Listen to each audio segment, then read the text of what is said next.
Today's video is going to be about BK Barbie from the Rollin 30s.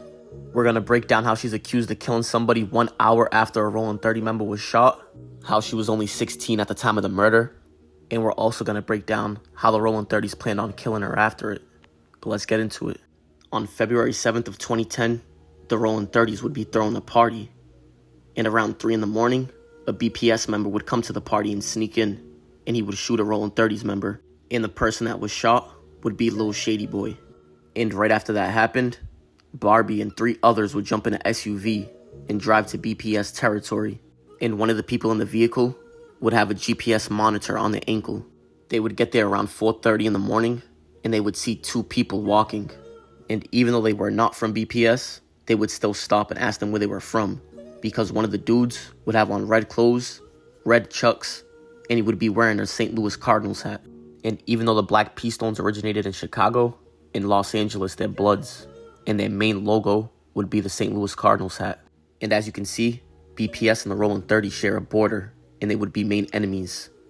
But the shooting would happen in that white circle, which would be in between the Rollin 20 Bloods and BPS Biddy Stones. Barbie and the 30s would then drive away and turn into an alley to where they would disappear. The 2 men who went by Jackson and Owens would continue to walk down the street, and that's when they would see 2 men and a woman pop out of nowhere. They would then ask the one in red, "Where you from?"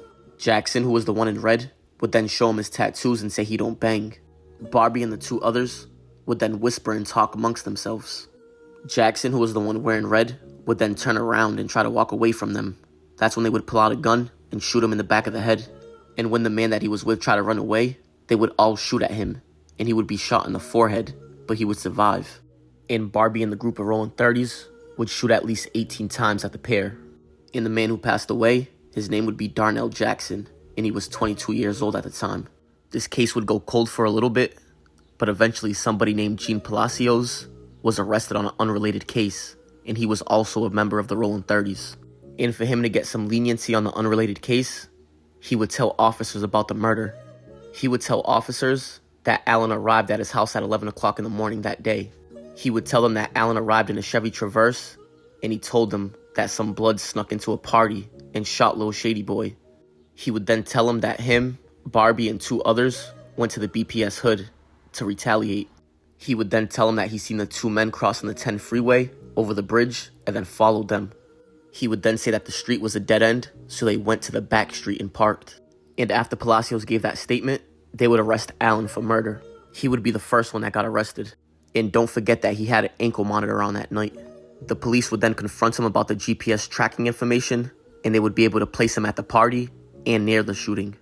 But this is where things get tricky and messy, and it just shows the type of games that cops play sometimes. Because as we know, Gene Palacios, who was from Rollin 30s, would be arrested on an unrelated case, and he was giving up statements.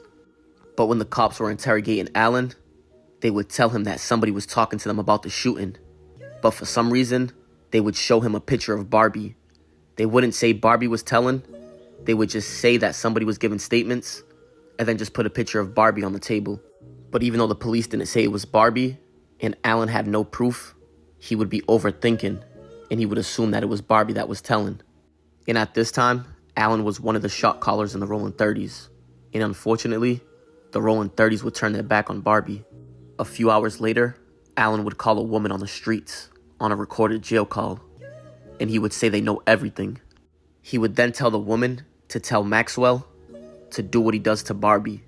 But after a few days, Alan and Maxwell would speak to each other on the phone, and the call was being recorded. And during that phone call, Maxwell would ask Alan if he can do what he does to Barbie, pretty much trying to confirm that the information that the lady gave him was true, that Alan wanted him to do it. And Alan would respond, "All day, it's on my lead." Maxwell responded and said, "Say no more." Alan would then respond to him and say, "It's on your hands, do what you do." A gang expert would say that Alan, who was an older, well-respected member, was authorizing Maxwell to kill Barbie.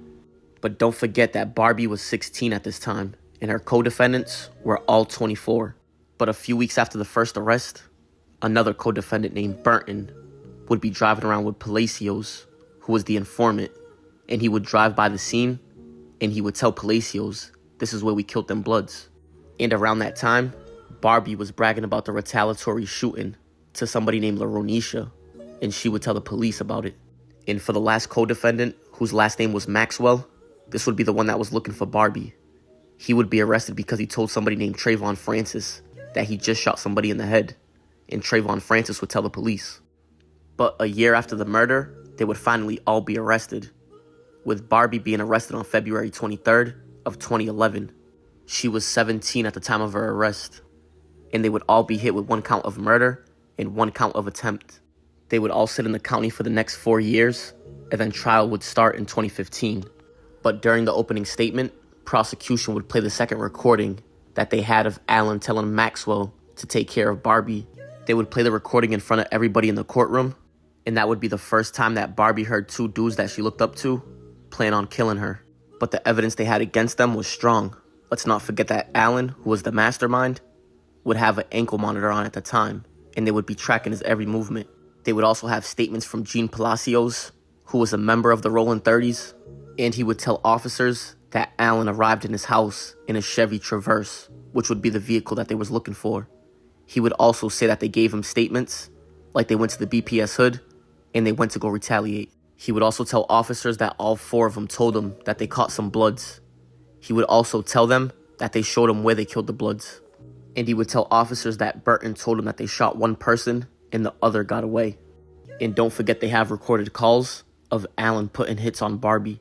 And even though Laronisha gave a statement to police saying that Barbie was bragging about the shooting, during trial, she would take it back or recant it and say what she told the police was not true. And the same thing would happen to Trayvon Francis. He would take the stand and say he lied to police after telling them that Maxwell told him he shot somebody in the head, and Barbie described what Jackson was wearing. And Barbie's argument to that statement would be she was 16 years old at that time, and that her young age undermined any evidence that she was bragging about her involvement. But on May 8th of 2015, Barbie would take a plea deal, but they would reduce the murder to a voluntary manslaughter, and she would get 16 years, 6 years for the manslaughter, and 10 years for the gun enhancement. And on that same day, Brandon Maxwell, who was the one that was looking for Barbie, would take a plea deal also, and they would reduce the murder to a voluntary manslaughter, and he would get 11 years, which would be the least out of everybody. And don't forget, he was one of the shooters, and he planned on killing Barbie. But 3 months later, on August 28th of 2015, Alan, who was the mastermind behind everything, would be found guilty, and he would be convicted by a jury. He was the only one that didn't take a plea deal. And even though they knew Alan was not the shooter, they knew that he drove them there.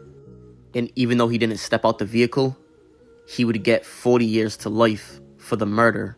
As you can see, 25 years to life, but then underneath it says 40 because they would throw the enhancements. And then on the attempt, he would get 15 years to life on that. So a total of 55 years to life. And then 2 years after that, in 2017, the last co-defendant would take the same plea deal as the first 2, which would be a voluntary manslaughter. And he would get 21 years in jail for that, 11 years for the manslaughter, and 10 years for the enhancement. But that's the story of BK Barbie from the Rollin 30s. And I appreciate y'all for tuning in. But comment, like, and subscribe. It's Respectable Rants.